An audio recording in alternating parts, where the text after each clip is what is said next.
News లో కూడా మనకు ప్రైవేట్ ప్రకటనల గారి గురించి ఎంతగానో చెబుతూ ఉన్నారు. ఎంతగానో యూట్యూబ్ లో కానీ టీవీలో కానీ అన్నిటిలో కూడా అదే చర్చగా ఉండి ఉన్నది. ఆయన చేసిన సేవను బట్టి దేవుడు ఆ బిడ్డను ఎంతగానో దీవించి ఆశీర్వదించి ఆత్మకు దేవుడి తీర్పులో ఆయన దేవుడు ఏదైతే తీర్పు తీరుస్తాడో ఆ తీర్పును బట్టి ఆయనకైనా మనకైనా ఎవరికైనా తీర్పు ఒకటిగానే దేవుడు చూస్తాడు. మనం చేసిన పనులను బట్టి, చేసిన క్రియలను బట్టి, చేసి ఉన్న సేవను బట్టి, చేసి ఉన్న ప్రతి ఒక్క విషయమును బట్టి దేవుడు తీర్పు తీర్చేవాడే ఉన్నాడని. హల్లెలూయా. చనిపోయి ఉన్నాడు, ఎలా చనిపోయాడో కూడా ఇప్పటికీ కూడా క్లారిటీ లేకుండా, యాక్సిడెంటో తెలియదు, ఎవరైనా చంపేశారో తెలియదు, లేదంటే హత్య చేసి అక్కడ పెట్టి ఉన్నారో తెలియదు. ఏది ఎలా జరిగినదో దేవాది దేవునికి తప్ప మరి ఎవరికి ఈ రోజు ఇప్పటికైతే తెలియదండి. అందరూ కూడా చంపారనుకుంటున్నారు, కొంతమంది యాక్సిడెంట్ అంటున్నారు, కొంతమంది రకరకాలుగా చెబుతూ ఉన్నారండి.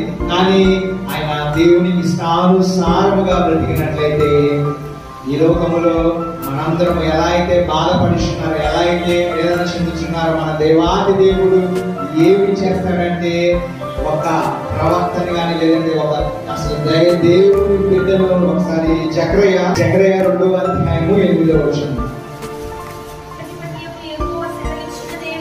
సైన్యములకు అధిపతి యెహోవా సెలవిచ్చినదేమనగా, మిమ్మును ముట్టినవాడు తన కనుగుడ్డును ముట్టిన వాడని ఎంచి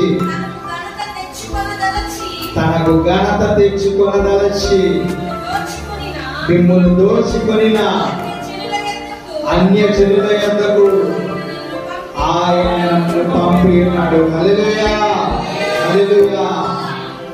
మనలను ముట్టితే, దేవుని బిడ్డలను ముట్టితే, ఇది పరిశుద్ధాత్మలో రోషముగా చెబుతున్న మాట అండి.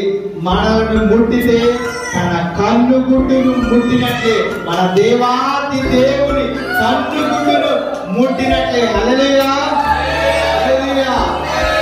మనల్ని ఎవరైనా ముట్టినట్లయితే, పరిశుద్ధుడిగా నీతిమంతుడిగా ఉండినట్లయితే, మనలను ముట్టితే దేవుడి కనుగుడ్డును ముట్టినట్లే.